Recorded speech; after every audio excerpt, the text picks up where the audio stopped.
స్నేహితులారా, ఈ సమయాన్ని బట్టి దేవునికి వందనాలు తెలియజేస్తా ఉన్నాను. ప్రేమపూర్వకముగా మిమ్మల్ని అందరినీ వాక్య ధ్యానంలోనికి ఆహ్వానిస్తూ ఉన్నాను.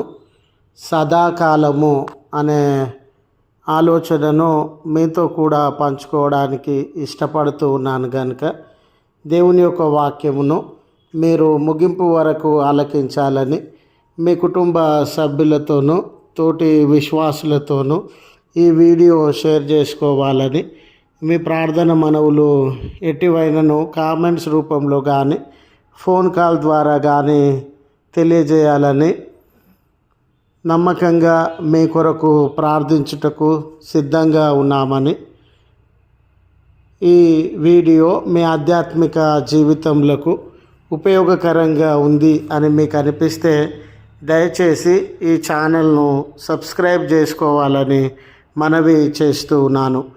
లేఖనము మత్తయి సువార్త 28వ అధ్యాయము 20వ వచనము.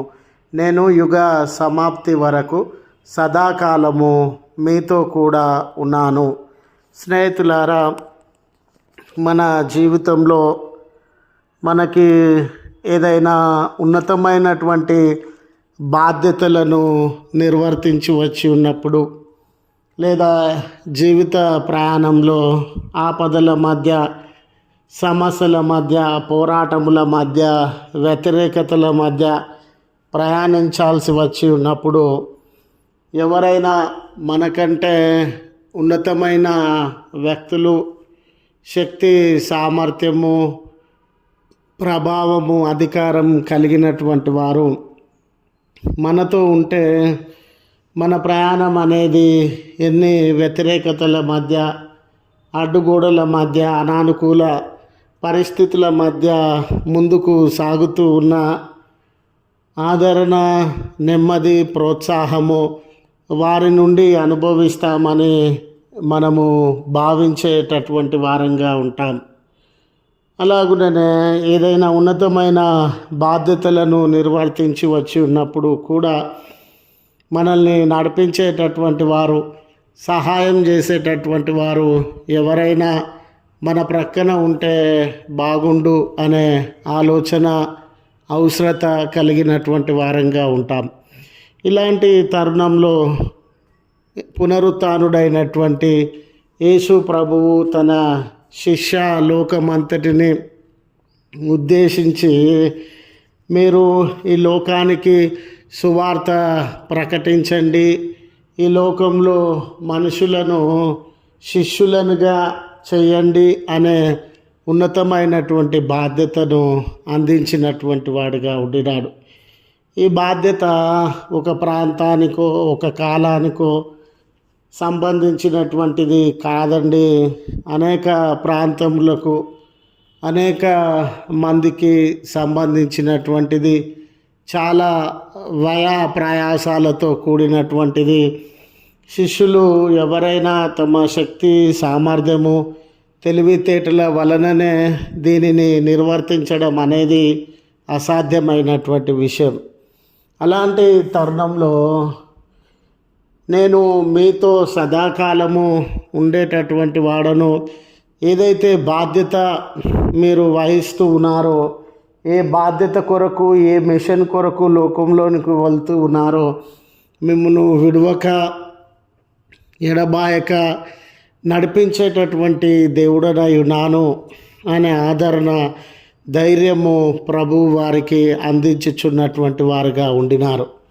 అలాగుననే వారికి అప్పగింపబడినటువంటి బాధ్యత సులువైనటువంటిది కాదండి. ఎన్నో వ్యతిరేకతలు, అనానుకూల పరిస్థితులు, దాడులు, చాలనటువంటి బ్రతుకులు, కొరత, లేమి, అవమానములు, దాడులు జరిగే అవకాశములు. ఎందుకంటే ప్రభుల వారు ఇచ్చినటువంటి ఈ మిషన్ లోకమంతా సులువుగా అర్థం చేసుకునే అవకాశము లేదు, లోకమంతా సులువుగా అంగీకరించే అవకాశము లేదు. లోకం నుండి ప్రతిఘటన అనేది ఎదురై శిష్యులు ఎన్నో ఇబ్బందులను ఎదుర్కొనే పరిస్థితులు. ఇలాంటి పరిస్థితుల మధ్య అయ్యో ఈ ప్రయాణంలో ఈ బాధ్యతలో వ్యతిరేకతలు ప్రతిఘటనల మధ్య మా బలం ఏంటి అనే ప్రశ్న ఉత్పన్నమైనప్పుడు ఈ గొప్ప ఆదరణతో కూడినటువంటి వాగ్దానాన్ని, నేను మీతో ఉన్నాను, ఎన్ని ప్రతిఘటనలు ఎదురైనా వ్యతిరేకతలు ఎదురైనా మీకు సహాయం చేసేటటువంటి వాడను, మిమ్మల్ని నడిపించేటటువంటి వాడను అని ప్రభు వారికి తన యొక్క సన్నిధిని, తన ఆత్మీయ సహవాసాన్ని వారికి వాగ్దానం చేస్తూ ఉన్నాడు. ఈ దినాన మన జీవితాలలో కూడా ఈ కష్టంలో, ఈ నష్టంలో, ఈ వ్యతిరేకతలో, ఈ ప్రతిఘటన, దాడులు, హింస, నెమ్మది లేని పరిస్థితులలో ఎవరు నాకు తోడు, ఎవరు నా పక్షాన ఉండువారు అనే ప్రశ్న, బాధ తలెత్తినప్పుడు దేవుడు నీతో కూడా ఉండి నువ్వు ఆదరించేటటువంటి వాడని గుర్తు చేస్తూ ఈ మాటలను ముగిస్తూ ఉన్నాను. ప్రార్థించుదము. కృపగల తండ్రి, ప్రేమగల మా రక్షక, మీ పరిశుద్ధ నామం నాకు వందనాలయ. మీ ఉన్నతమైన వాగ్దానమును బట్టి వందనాలు. ఈరోజు మా జీవితంలో ఒంటరితనంలో ఉండవచ్చు, కష్టములు, కొరతలు, ఆపదలు, వ్యతిరేకతలు, ప్రతిఘటనలు, ప్రమాదపు అంచున ఉండవచ్చు. మాకు మీ సన్నిధిని తోడుగా ఉంచి సదాకాలము మీతో కూడా ఉంటానని వాగ్దానం చేసినటువంటి దేవుడవయ్యా, మా శ్రమలలో ఇటువంటి, మా కన్నీళ్ళలో ఇటువంటి ఆదరణ మీరు అనుగ్రహించిన విధానమును బట్టి వందనాలు అయ్యా. ఈ ప్రార్థనలో ఏకీభవించుచు ఉన్న నీ ప్రేమిడులను, వారి కుటుంబంలో జ్ఞాపకం చేసుకునండి. ఏ అవసరత కొరకు వారు ప్రార్థించుచు ఉన్నాను, మరి వనరులను విని ఉన్నతమైన సహాయాన్ని అనుగ్రహించండి. ఈ దినపు దీవెళ్లతో వారిని దర్శించండి. ఆయా పనులు జరిగిస్తూ ఉన్న బిడ్డలకు మేలు దయచేయండి. జన్మదినం అని, వెడ్డింగ్ యానివర్సరీస్ అని, ఇతర శుభప్రదమైన కార్యములలో పాలు పంపులు పొందుతూ ఉన్న బిడ్డలను అందరినీ మీ కుడి హస్తములను చాచి దీవెళ్లతో నింపుమని క్రీస్తు పేరట వేడుకొనుచు ఉన్నాము తండ్రి. ఆమెన్. తండ్రి, కుమార, పరిశుద్ధాత్మ త్రియేక దేవుని దీవెన తోడై ఉండి మనలను కాపాడును గాక. ఆమెన్.